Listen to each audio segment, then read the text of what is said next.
Dios les bendiga, amada iglesia. Qué bueno es tenerles aquí con nosotros en la segunda semana del curso que tenemos con el doctor Samuel Pagán. Estamos felices de poder proveer este tipo de recurso para la iglesia, la iglesia no solamente en la obra hispana en este tiempo. Estamos bendecidos de poder bendecir la iglesia en Panamá, la iglesia en Puerto Rico, la iglesia en España, la iglesia en Ecuador, en Bolivia. Tenemos personas que están aprovechando este espacio en muchos diferentes contextos y estamos dando gracias a Dios por el privilegio de poder llegar a hacer este canal de bendición como ministerios hispanos de la Iglesia Cristiana, Discípulos de Cristo, la obra hispana. Estamos felices de poder ser partícipe en poder llevar esta enseñanza a la iglesia y al mundo en este tiempo que estamos viviendo. Con nosotros, para los que pudieron estar en la primera semana, ya sea lo vieron en vivo, lo vieron interactivamente aquí por Zoom, queremos bendecir su vida y queremos continuar orando por cada uno de ustedes. Ya deben de haber recibido, para todas las personas que se matricularon, ya deben de haber recibido en esta semana todos los materiales suplementarios que el doctor Pagán nos ha enviado para poder hacerles llegar. Así que busquen en sus correos electrónicos, ahí debe de tener ya la información que fue de grande bendición. Gracias, doctor Pagán. Por eso sé que eso continuará bendiciendo la iglesia a largo plazo después. Así que en este espacio le dejo el espacio a usted, doctor Pagán, y gracias una vez más por estar con nosotros. Les recordamos a todos los participantes en Zoom de mantener sus micrófonos en mute para no interrumpir con la enseñanza y la instrucción. Al que viene de Genesis Christian Church, si usted puede trabajar con su micrófono y ponerlo en mute, por favor. Eso nos va a ayudar. Cada vez que alguien habla, como que se dispone de unmute y lo sigo poniendo en mute. Ok, mira, déjame controlarlo y yo le pongo aquí mute. Y ahora sí, ahí estamos. Yo le puedo controlar de este lado.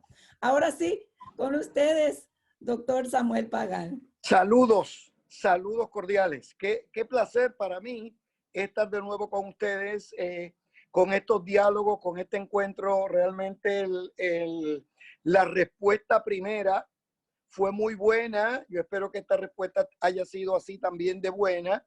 Gracias por los que me enviaron notas, por los que me enviaron mensajes de texto, por las preguntas que me hicieron. Hoy voy a contestar el pastor que me hizo la pregunta acerca de Jesús de Nazaret y cómo enfrentó la adversidad. Hoy voy a trabajar con el tema, porque cuando todo esto comenzó hace como 2 meses, cuando se descubre la pandemia, que no se pueden reunir en los templos, que los seminarios no pueden tener sus cursos, que se complica todo, ¿verdad? Se altera todo la normalidad. Yo preparé un curso sobre, el tema era qué tipo de liderato requiere un tiempo como el que estamos viviendo. Uno de los temas que presenté a otras congregaciones y otras denominaciones que me lo pidieron fue los salmos. Y en el curso de los salmos exploramos la espiritualidad. ¿Qué tipo de espiritualidad uno necesita para poder resistir una situación como esta? Pero el que más atrajo a la gente fue qué nos enseña Jesús de Nazaret para momentos como este. Entonces, empezamos de esa manera, y la semana pasada, ahora vamos a tener un video, si está listo, ¿verdad? Espera un momentito lo que te digo. La semana pasada discutimos acerca de Jesús de Nazaret, y repaso muy sencillamente diciéndole lo siguiente. Uno puede estudiar a Jesús de Nazaret por varios carriles. Un carril es lo que se conoce como el carril canónico, donde estudiamos Mateo 1, 2, 3, 4, 5, Marcos, Lucas, Juan, y estudiamos de forma canónica, capítulo a capítulo, versículo a versículo. Uno estudia a Jesús de Nazaret así. Segundo, uno puede estudiar los temas. Vamos a estudiar esta semana las parábolas. Vamos a estudiar esta parábola, los sermones del reino. Vamos a estudiar en esta semana las liberaciones de demonios. Vamos a estudiar los milagros sobre la naturaleza. Y uno puede también estudiar a Jesús de Nazaret así. Yo le estoy recomendando a las iglesias que eso son formas buenas, o sea, eso no está mal, eso son formas buenas, pero yo le estoy recomendando que posiblemente una mejor alternativa para tener un cuadro mayor sobre Jesús de Nazaret es estudiar 3 tipos de narraciones diferentes sobre Jesús de Nazaret. La primera son las narraciones del nacimiento del cual vamos a hablar hoy. La segunda son las narraciones que tienen que ver con el ministerio de Jesús. Recuerden que les dije que todo lo que hizo Jesús se puede dividir en 5 grandes áreas ministeriales, que ese es el tema la semana que viene. Y la última porción es las narraciones de la pasión, donde se dilucida el tema de la muerte y de la resurrección de Jesús. Y uno puede descubrir las virtudes de cada una de esas narraciones.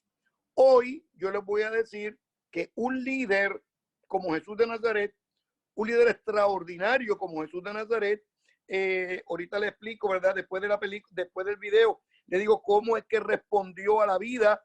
Ese tipo de líder nace de forma especial y nace de una manera espectacular. No nació como Samuel Pagán ni como Lori. No.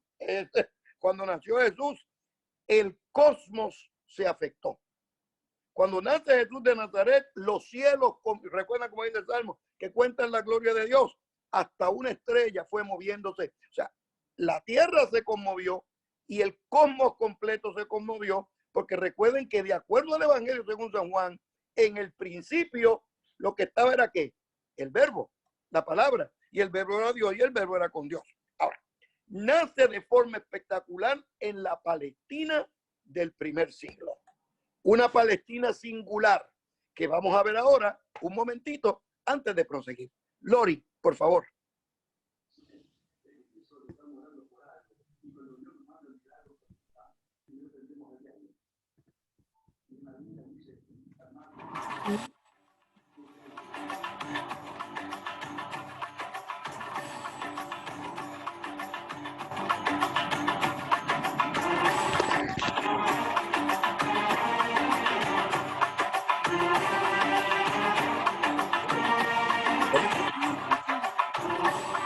Jesús de Nazaret nació y vivió en la zona que hasta el día de hoy se la conoce como Palestina. A lo largo de la historia, esta región recibió diferentes nombres: Canaán, Israel, Tierra Santa. Todas estas denominaciones hacen referencia al mismo territorio, aunque sus límites sean algo difusos y no siempre coincidan entre sí. En el año 74 a.C., esta región formaba parte del Imperio Romano. Se trata de una zona montañosa que en esa época cobraba gran importancia por lo que significaba en las comunicaciones y el comercio. Toda la zona está recorrida por el río Jordán que desemboca en el Mar Muerto. Palestina, en tiempos de Jesús, estaba dividida en 4 grandes provincias: Galilea, Samaria, Judea y Perea. Galilea era la provincia más al norte de toda la zona. Las ciudades principales de Galilea eran las de Naim y Caná, y entre ellas se encuentra la aldea de Nazaret en la que vivió. Nazaret quedaba, aproximadamente, a unos 140 kilómetros de Jerusalén. Galilea es una zona montañosa, pero su parte más baja se encuentra a las orillas del mar de Galilea, que también es conocido como Mar de Tiberíades o Genesaret. Esta llanura era un camino de paso de las caravanas de comerciantes que iban hacia la ciudad de Damasco. Por esta razón en toda la zona de Galilea había gran cantidad de extranjeros y se percibían múltiples culturas y costumbres. Por esta razón, todos los habitantes de Galilea eran considerados paganos, ya que sus costumbres religiosas eran como consecuencia de este entramado cultural. Las casas de los campesinos de la zona eran pequeñas, y las grandes extensiones de tierra generalmente pertenecían al rey, sus familiares o algún comerciante rico. La provincia de Samaria estaba habitada por población de diferente origen. Si bien había en toda la zona una gran mezcla de razas, los samaritanos se consideraban auténticos judíos.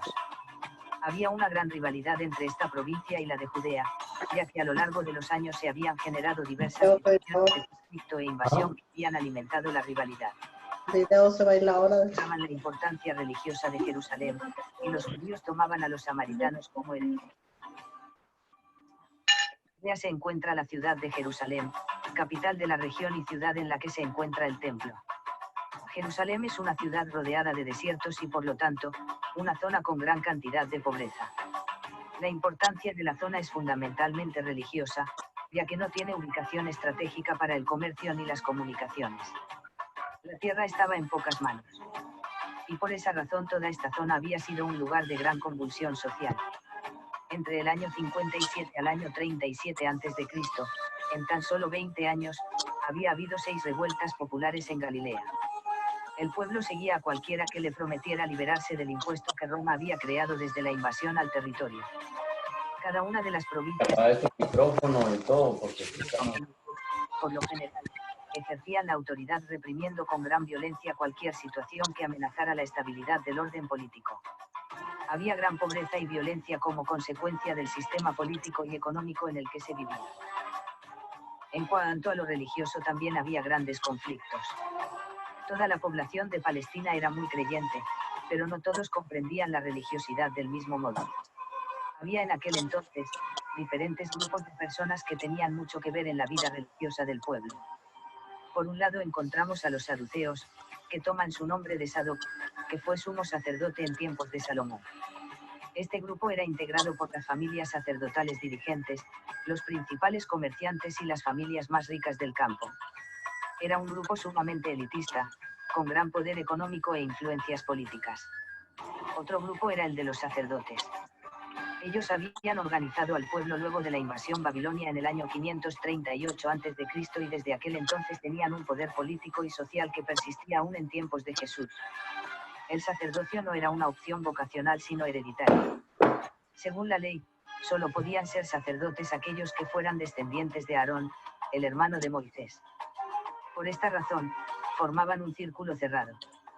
Sin embargo, a partir de la invasión del Imperio Romano, el gobernador tenía la posibilidad de nombrar al sumo sacerdote. Desde ese entonces el cargo dejó de ser hereditario. La mayoría de ellos vivía en Jerusalén, lejos de Galilea, y eran los responsables del culto en el templo. Los ancianos aparecen siempre vinculados a los sacerdotes.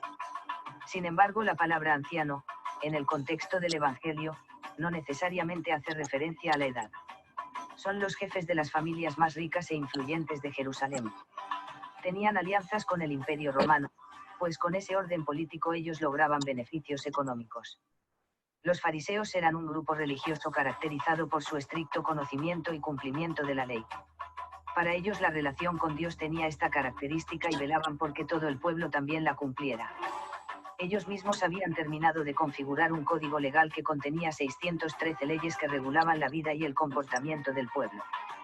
Quienes no cumplían estas normas pasaban automáticamente a ser considerados impuros y, por lo tanto, excluidos de la vida social y religiosa. Por último encontramos a los escribas. Ellos también eran llamados doctores de la ley. Eran los responsables de la enseñanza y dedicaban su vida al estudio y la enseñanza de la ley de Dios. Sabían casi de memoria todo lo que enseñaban y eran reconocidos por su conocimiento.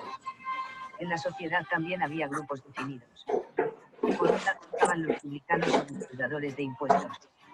En aquel tiempo, los recaudadores no eran empleados del Estado, sino comerciantes que adquirían o compraban el derecho a recaudar impuestos.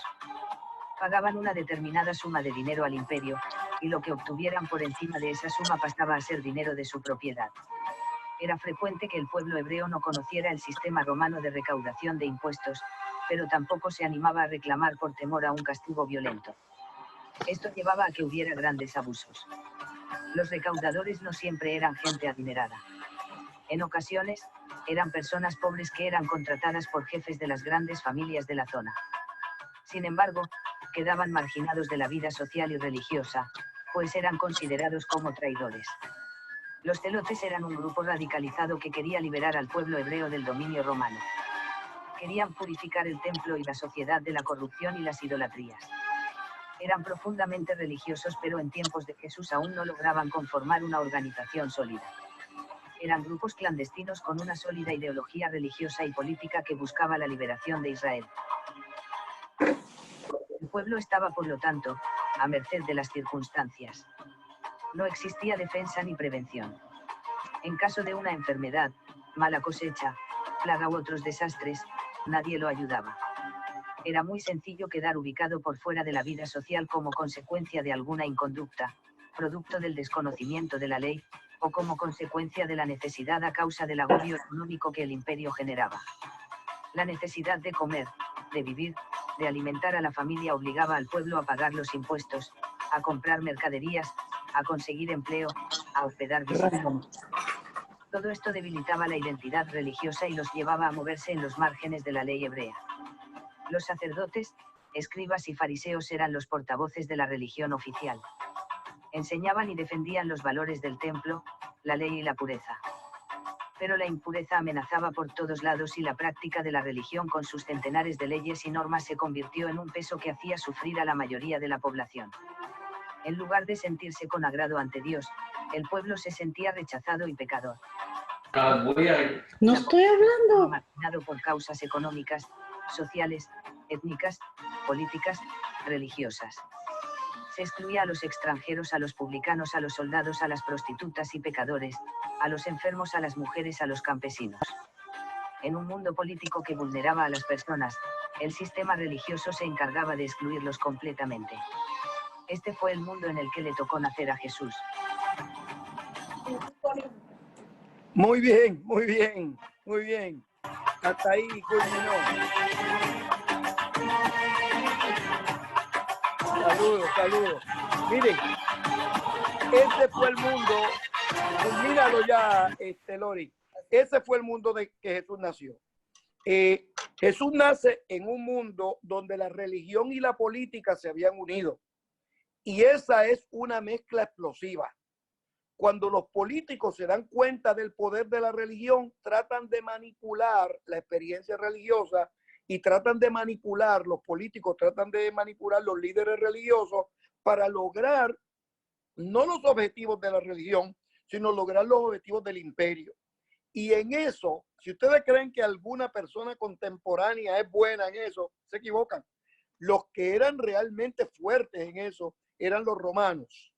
Porque los romanos, un día Herodes llega a Roma y les dice al imperio romano, si ustedes me dan un ejército, yo les consigo una nación para que sea sirviente, para que sirva al imperio romano. Y el emperador romano, ¿qué otra cosa dijo? Pues muy bien, le dio el ejército y Herodes llegó a Palestina. Ahora escúcheme bien. Ustedes deben haber escuchado, inclusive predicado, diciendo que Herodes era malo. Debo decirle que no, que era peor todavía. O sea, una cosa es que pasó más rato del momento, una cosa es que se descompuso en un momento de su administración y otra cosa es que tuviera lo que el día de hoy conocemos como una psicopatología, que se conoce esa enfermedad como paranoia esquizofrénica. Entonces, Herodes era una persona enferma que respondía adversamente a todo lo que le amenazaba.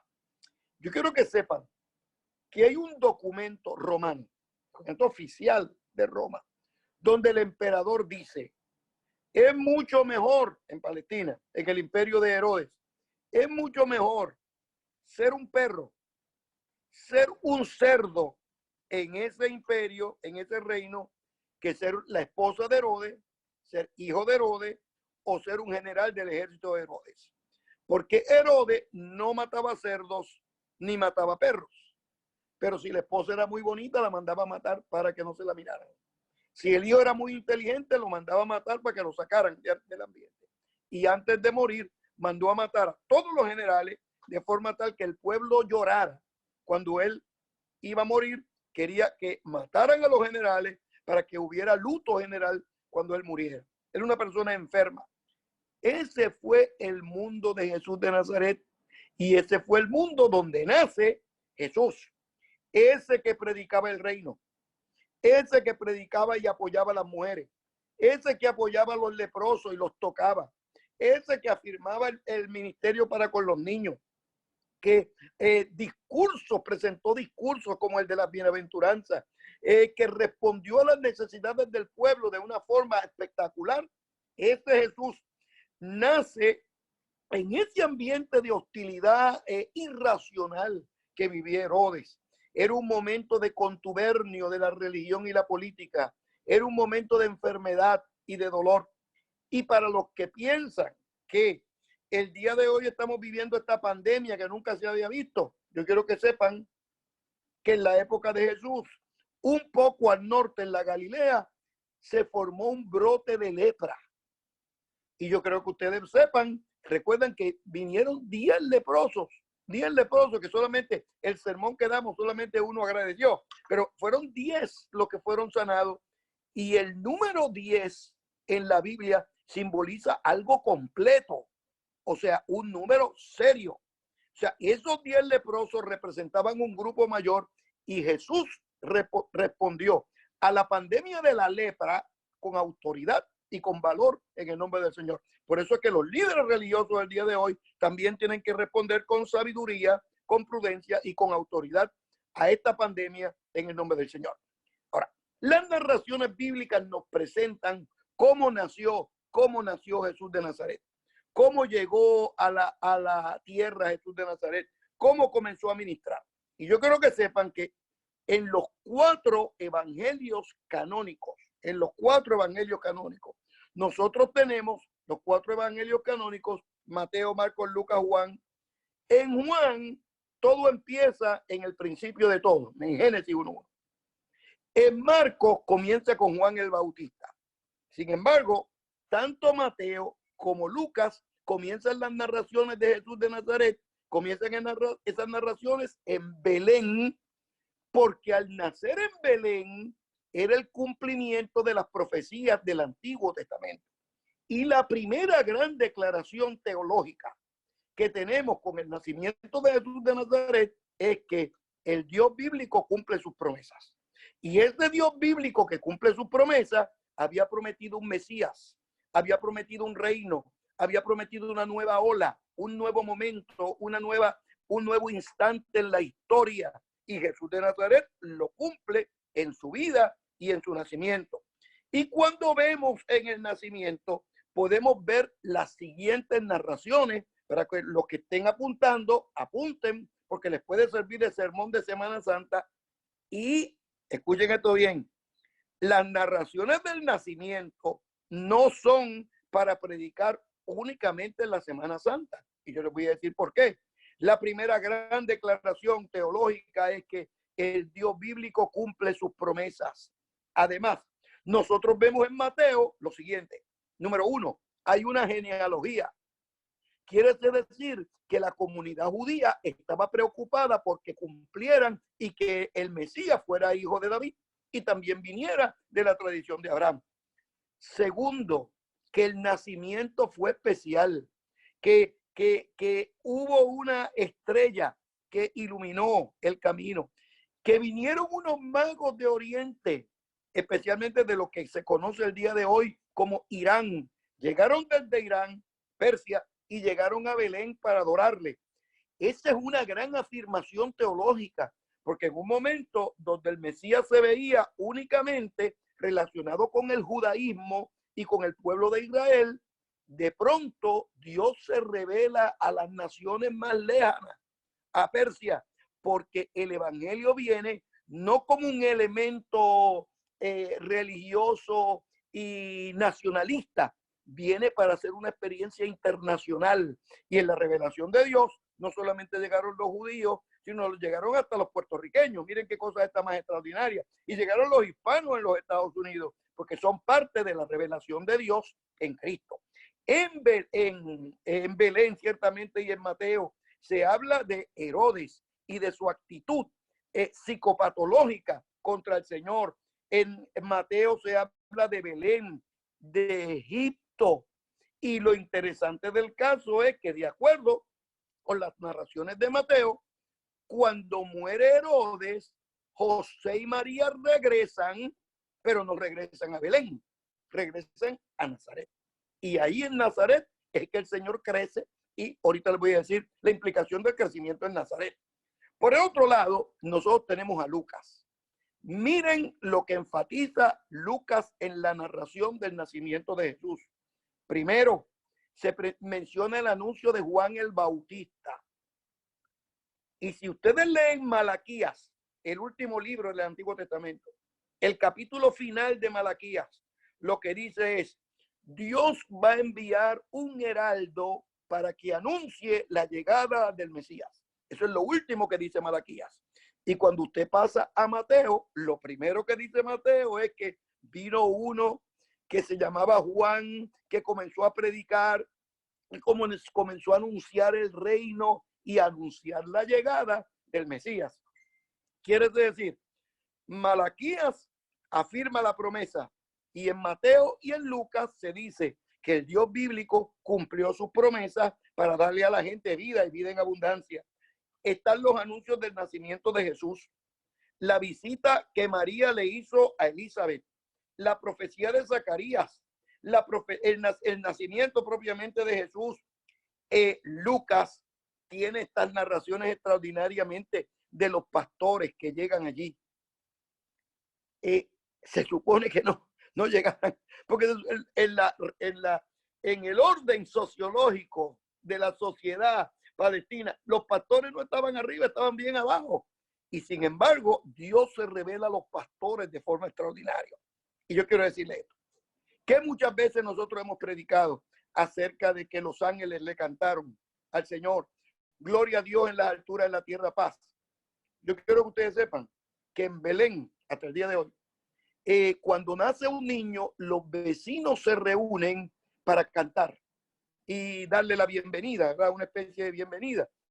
Como Jesús de Nazaret no tuvo nadie que le cantara, Dios organizó un coro de ángeles que rompieran el silencio de los tiempos y de la historia para que cantara unas alabanzas extraordinarias que clamaban y decían que cuando la gloria de Dios se manifiesta en los cielos, se repercute en la paz y en la transformación en la tierra.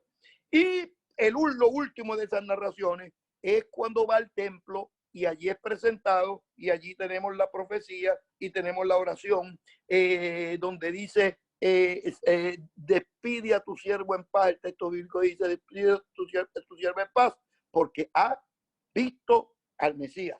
Quiere decir que la gran teología de las narraciones del nacimiento son las siguientes. Número uno, el Dios bíblico cumple sus promesas.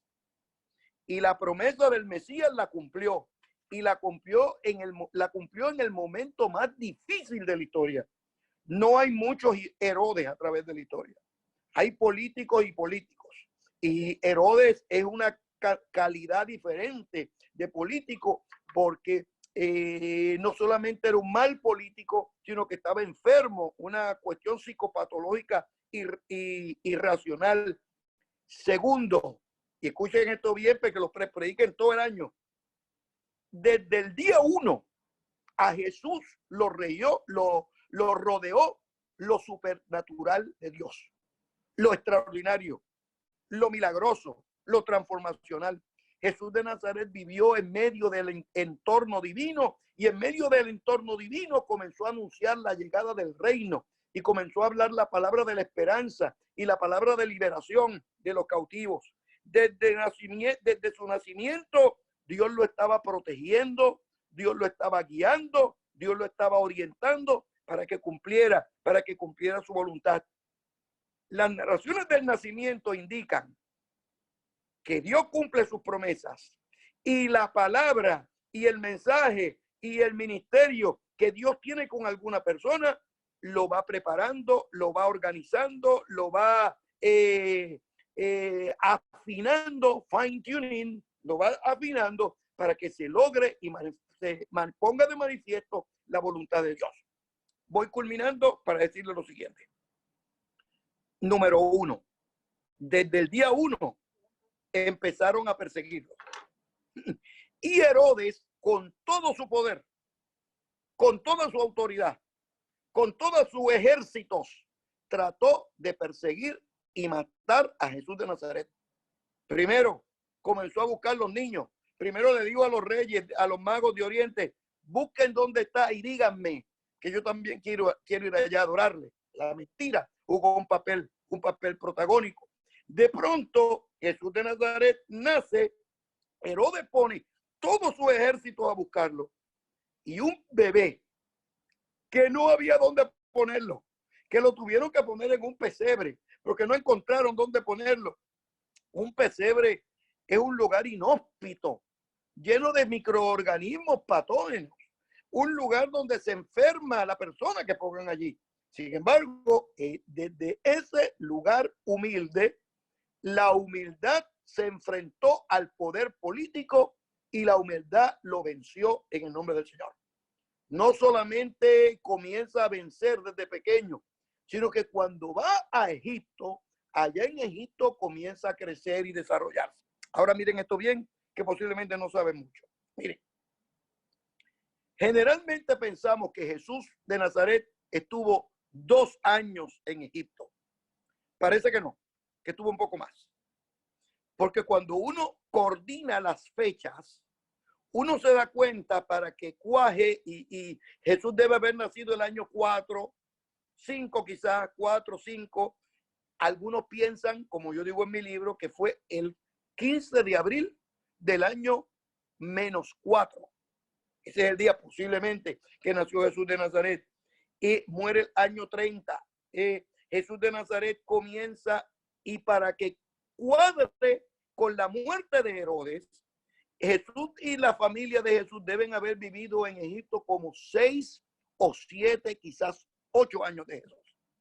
Cuando tenía 7, 8 años, regresan, pero esta vez no regresan a Belén, sino que regresan a la Galilea y llegan a la familia y al hogar donde vivía José en Nazaret. Ahora escuchen bien esto.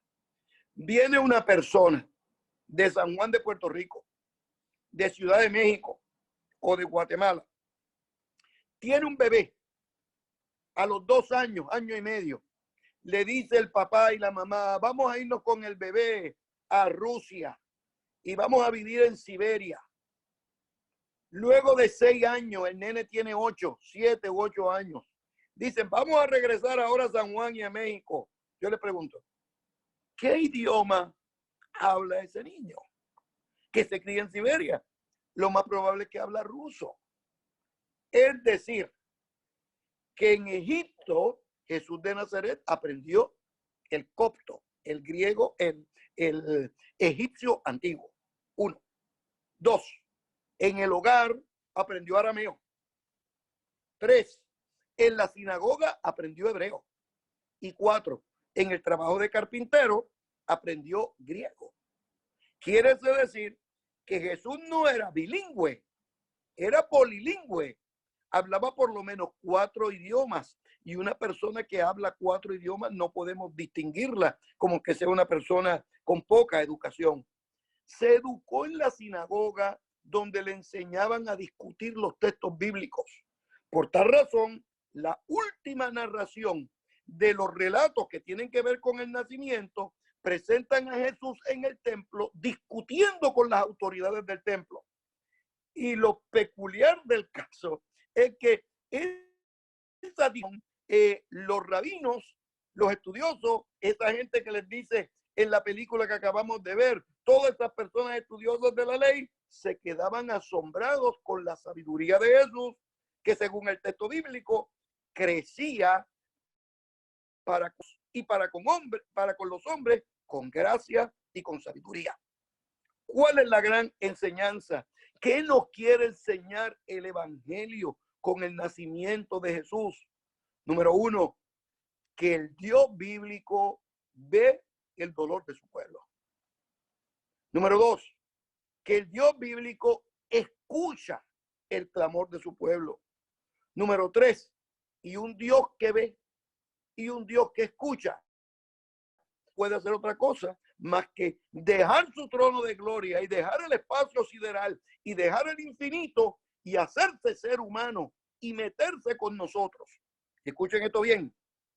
El objetivo de la encarnación de Dios en Cristo no es enseñarnos cómo es que se muere. Porque para morirnos no necesitamos el curso Muerte 101.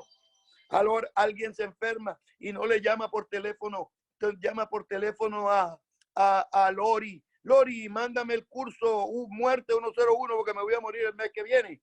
No, el problema no es morirse. El problema es cómo vivir. No es cómo morir. Cómo se vive de pie en un mundo donde se doblan las rodillas delante de los baales de la existencia humana. Cómo se vive con un marido maltratante. Cómo se vive con una esposa peleadora. Cómo se vive con unos hijos usuarios de droga. Cómo se vive con unos hijos con necesidades especiales. Cómo se vive en comunidades y en vecindarios donde los niveles de violencia son altos. El gran mensaje de Jesús de Nazaret en su encarnación desde el día 1 que nació es que se enfrenta la vida de pie y con autoridad. Y cuando vienen los Herodes, los enfrentamos en el nombre del Señor. Y cuando llegan y se organizan en Egipto, los enfrentamos en el nombre del Señor. Y de ahí pasamos al resto de las narraciones de Jesús que vamos a explicar la semana que viene. Un elemento final y con esto culmino. Nos ha sorprendido una pandemia. Nos ha sorprendido esta enfermedad que ataca a grandes, pequeños, ricos, pobres, iglesias grandes, iglesias pequeñas. Y tenemos que aprender a reaccionar ante este dolor. ¿Qué tipo de líder es el que se necesita? El modelo no lo dio Jesús de Nazaret. El líder que se necesita es un líder que escuche a las personas. Ustedes saben cuántas personas están en su hogar con un clamor intenso. En estos días ha aumentado la violencia doméstica. En estos días ha aumentado la violencia intrafamiliar con los hijos, con las esposas, con los esposos. En estos días el aumento en la insanidad y la dificultad de salud mental ha aumentado. En ese momento Jesús de Nazaret nos da el modelo, cómo actuar con sobriedad. Herodes cree que tiene todo el poder. Esta pandemia piensa que tiene todo el poder. Los políticos piensan que ellos son los que saben y tienen el poder. La respuesta de un líder como Jesús de Nazaret es: no, estad quedos y conoced que yo soy Dios. La respuesta de un líder como Jesús de Nazaret es decirle a las personas que el secreto del triunfo en el ministerio cristiano, todos esos pastores que me escuchan, pastoras que me escuchan, líderes que me escuchan, el secreto está en escuchar al pueblo, en atender su necesidad, en darle la mano al caído, en anunciarle la palabra del reino, pero sobre todo, darle la esperanza que necesitan en un momento de necesidad y de dolor como el que se está viviendo en esta hora, en el nombre del Señor. La semana que viene vamos a movernos a cómo el Señor enfrentó problemas específicos y el papel que juega la oración en la salud mental de la gente, en la salud espiritual de la gente y cómo Jesús utilizó la oración para bendecir la comunidad. Lori. Wow, gracias, doctor Pagan. Vamos a responder algunas preguntas. Hay unas preguntas muy interesantes aquí. Hay una, sí, ya me están llegando aquí. Una que dice, ¿se puede considerar que el aislamiento social en el contexto de las iglesias es una forma de incumplir los mandamientos de Dios relativos al amor, la misericordia, el servicio y el sanar a los enfermos?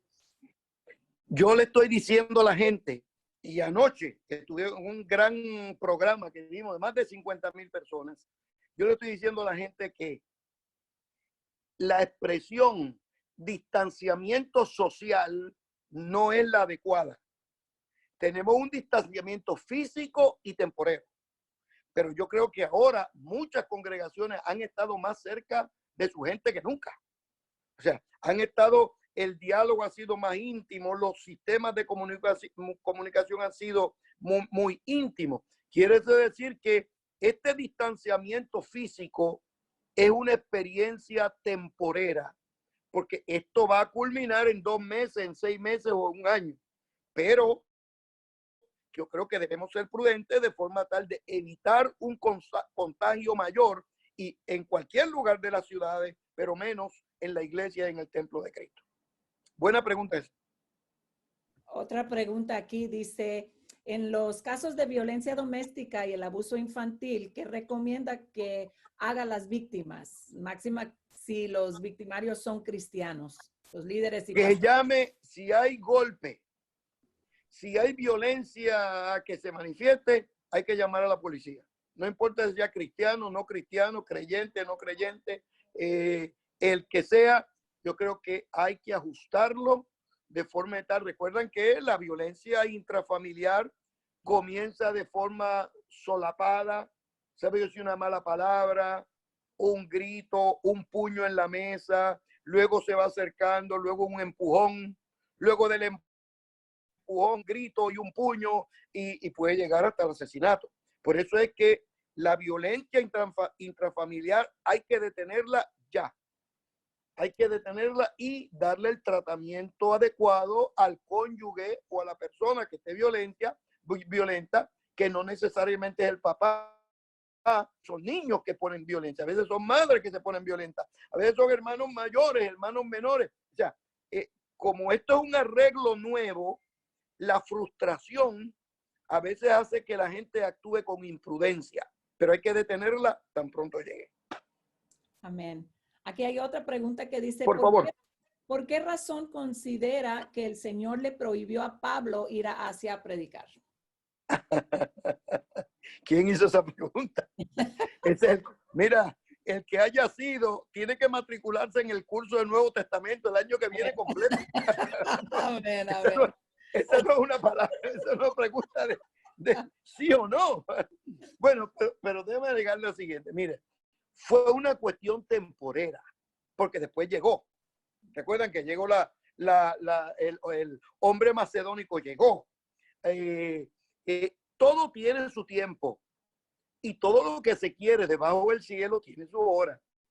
O sea, puede ser que alguno de los pastores que me escucha tiene un llamado de Dios para ir a predicar a Tabasco o ir a predicar, ¿verdad?, a Yucatán.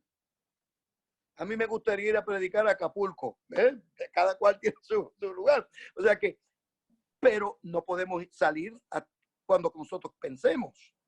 Todo tiene su momento. Uno no responde a un llamado misionero para huir de su ministerio presente. Entonces, Pablo estaba en un momento especial donde el evangelio estaba con fuerza en el Asia Menor. Él piensa que quiere ir a Europa, va a Europa, pero va en el tiempo de Dios. No va en el tiempo que él pensaba que debió venir. Buena pregunta esa. Yo le tengo una pregunta. El que la hizo es un estudioso del Nuevo Testamento. Yo le tengo una pregunta que tal vez muchos de nuestros pastores y pastoras están haciendo esta pregunta. Estamos viviendo un tiempo en donde la confusión está siendo sembrada a cada dirección. Hay tantas diferencias teológicas y doctrinales que está produciendo mucha confusión. Eso también está produciendo mucha presión de parte de feligreses, de miembros de la iglesia que piensan que porque uno dijo está bien, esto es mentira, otro dijo no podemos regresar por mucho tiempo. ¿Qué es lo que usted aconseja? Mira, la predicación y la enseñanza viene de cualquier maestro bueno y de cualquier buen predicador que edifique, que oriente, que guíe. Los elementos doctrinales internos los tiene que escuchar de su pastor y de su pastora. O sea, yo enseño por la televisión y por la radio en diferentes foros y lo hago con mucho cariño y mucho amor y lo hago, pero en cuestiones doctrinales yo le hablo a los adventistas. Yo le hablo a la Iglesia Apostólica del Santo Nombre de Cristo Jesús, que son unitarios. Yo le hablo a diferentes grupos, o sea, pero los elementos doctrinales, esos son cosas que tienen que dirimir los creyentes con sus pastores. Ahora, sobre eso, esta mañana en otro programa, lo que me decían era que estamos en el tiempo final. en el tiempo apocalíptico, que ya estamos, ya está, este es el sello número 4, que estamos en el momento final. A lo que yo le dije lo siguiente, miren, desde que el apóstol Pablo comenzó a predicar, estamos en los tiempos finales. Uno lee las primeras cartas de Pablo, por ejemplo, los tesalonicenses, y uno se da cuenta que el apóstol Pablo habla y dice que cuando el Señor venga, los que estemos, es decir, que él se entendía a sí mismo como que iba a estar, que iba a vivir en el momento de la parucía, el momento final. Luego entendió, ¿verdad? Y en las cartas finales, en Romanos, en Gálatas, uno ve que los que estén, uno nota que él habla de otras, desde otra perspectiva. Y ahora le doy el secreto de la relación entre lo histórico y lo apocalíptico, entre lo del tiempo presente y lo escatológico. Uno tiene que vivir como si el Señor fuera a venir esta noche, pero uno tiene que ser paciente como si el Señor se fuera a tardar 1000 años más. Entonces, en el compromiso de fe, tiene que ser presto e intenso para que el mundo entero comprenda, entienda y disfrute y acepte el evangelio. Pero al mismo tiempo, uno tiene que estar consciente que el Padre puso el tiempo y las sazones de los tiempos, según dice el capítulo 1 del libro de los Hechos, verso 8, en su sola potestad. Cada vez que nosotros venimos con este asunto, este es el momento final y en agosto 2 todo se va a acabar, volvemos a fallar. Y hemos estado fallando por 2000 años.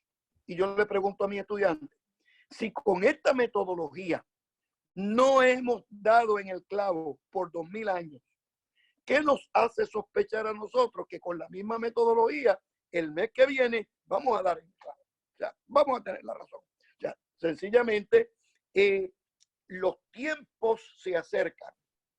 ¿Vivimos en el tiempo final? Sí, vivimos en el tiempo final. Pero eso es lo que indica que debemos ser diligentes, que debemos ser responsables, que debemos afirmar la voluntad de Dios, no que actuemos de forma escapista para olvidarnos lo que sucede, porque ya nos vamos a ir pronto con el Señor. Buena pregunta también. Una pregunta aquí dice, cuando el templo fue destruido por los romanos, ¿había una crisis como el Señor previó que su pueblo se iba a levantar? Sí. Qué bien. ¿Quién hizo esa pregunta? Muy buena pregunta. Recuerden que la destrucción del templo viene como un castigo a los judíos por haberse sublevado contra los romanos. Y cuando se sublevaron contra los romanos, le destruyeron el templo. Esto fue en el año 70, 69, 68, 69, 70. Los golpes inmediatos siguieron como hasta el 72, 74. Y en ese momento es que el evangelio está en todo su esplendor, está creciendo y desarrollándose y moviéndose las iglesias. Luego, en el año 135, hubo otra revolución. Y como ya no había templo para destruir, lo que hizo el Imperio Romano es que eliminó toda la infraestructura que había en Jerusalén e hizo una ciudad nueva que se conocía como la Elia Capitolina, el centro de la capital. Y toda la región, ahí es que se le pone el nombre de Palestina, que hasta el día de hoy se conoce la región como Palestina. Ahora está el Estado de Israel, los territorios. Ese es el detalle. Pero fue un momento de grave crisis apocalíptica. Recuerden que luego del 70, la persecución romana sigue, se complica en el año 92. Y ahí es que viene el libro de Apocalipsis. Muy bien. Hay una pregunta que viene como respuesta a esto. En su opinión, ¿se podría predicar en estos tiempos desde el punto del lenguaje apocalíptico? Sí, yo creo que sí. Yo creo que sí. Los que hayan leído mi libro, el tiempo está cerca. Yo lo que digo es que la palabra final del libro de Apocalipsis no es que los cristianos van a sufrir dolor y angustia y desesperanza. Eso viene para los no creyentes, para los que persiguen a la iglesia. ¿Cuál es el mensaje de Apocalipsis para los creyentes? Que lo que nos espera a nosotros son cielos nuevos y tierra nueva. La palabra final del Apocalipsis no es de destrucción, no es de coronavirus, no es de desesperanza, no es de angustia. La palabra final de Dios es de vida y de vida en abundancia. Y cuando el apóstol, el evangelista primeramente, luego el apóstol y el vidente, tratan de explicar el cielo nuevo y la tierra nueva, escuchen esto que les voy a decir. Las imágenes que usa es, en ese cielo nuevo y en esa tierra nueva, hay un mar de cristal. En ese mar de cristal nadie se ahoga. Y añade, en ese cielo nuevo y en esa tierra nueva, hay unas calles de oro. En esas calles de oro no asaltan a nadie, ni hay droga, y mucho menos hay coronavirus. En ese cielo nuevo y esa tierra nueva, ese mar de cristal, esas calles de oro, dice el texto bíblico que las primeras cosas pasaron. Es decir, lo que nos produce dolor y lo que nos produce angustia y lo que nos produce desesperanza y lo que nos produce lágrimas culminarán de forma tal que ahora nosotros tengamos un nuevo sentido de vida, de esperanza, de gozo, de futuro, de celebración. Porque la última palabra de Dios para los creyentes es de esperanza. Quiere decir que el próximo sermón de todas las iglesias discípulos de Cristo que me escuchen para el domingo que viene es que la última palabra no la tiene la pandemia. La última palabra la tiene Dios y es una palabra de seguridad, es una palabra de apoyo, es una palabra de futuro, es una palabra de victoria y de autoridad en el nombre del Señor Jesucristo. Amén. Tono magnífico para cerrar este curso de hoy. Hay otras preguntas que yo voy a hacerle llegar al doctor Pagán. Creo que le van a ayudar a poder que él las incluye en el curso de la semana que viene. Queremos darle las gracias a todos ustedes. Queremos continuar bendiciendo su vida, dejándoles saber que al saber que ustedes están recibiendo este manjar con el doctor Samuel es para nosotros una bendición. Nosotros estamos siendo bendecidos sabiendo que somos canal de bendición, que cada iglesia predique este mensaje de esperanza. Claro. Sabemos, como dijo el doctor Pagán, la última palabra la tiene Dios. Así que damos gracias a todos los que pudieron sintonizar por Facebook. Compártanlo, que no se quede con solamente tú ser bendecido, sino ser canal de bendición, y compártalo en tus redes para que esta enseñanza sea algo que edifica a la iglesia en este tiempo. Dios les bendiga a cada uno de ustedes y hasta la semana próxima. Para los Gracias, hermana Lori. dicen que no han recibido los materiales, revisen su correo. No venían como attachments, no venía como algo adjunto, sino que venían como enlaces en un email que se envió lunes de esta semana, lunes o martes, viene de la Oficina Central Pastoral. Así que revisen su correo, le pediré al asistente que vuelva a enviar, pero ya lo tienen en sus buzones si se matricularon. Así que si están recibiendo los emails sobre este curso, ya lo debe de tener, pero lo volveremos a enviar esta semana para asegurar. Dios les bendiga a cada uno de ustedes y que el Señor continúe guardando, fortaleciendo y sosteniendo sus vidas, sus familias y sus ministerios. Doctor Pagán, una palabra. Saludos. Para la semana que viene vamos a estudiar el ministerio de Jesús y les voy a dar de asignación que lean la oración sacerdotal de Juan 17. Porque la semana que viene hay que venir con los pantalones y con las faldas bien puestas, porque vamos a ver cómo se enfrentan los problemas, ya no teóricamente, sino de manera práctica. Ese es el tema. ¿Puede volver a repetir la escritura? Juan 17. Juan El 17. Evangelio según San Juan, capítulo 17. Ya lo escucharon. Tienen tarea. Sean muy bendecidos. Dios les bendiga a cada uno de ustedes. Gracias, doctor Pagán. Un abrazo fuerte.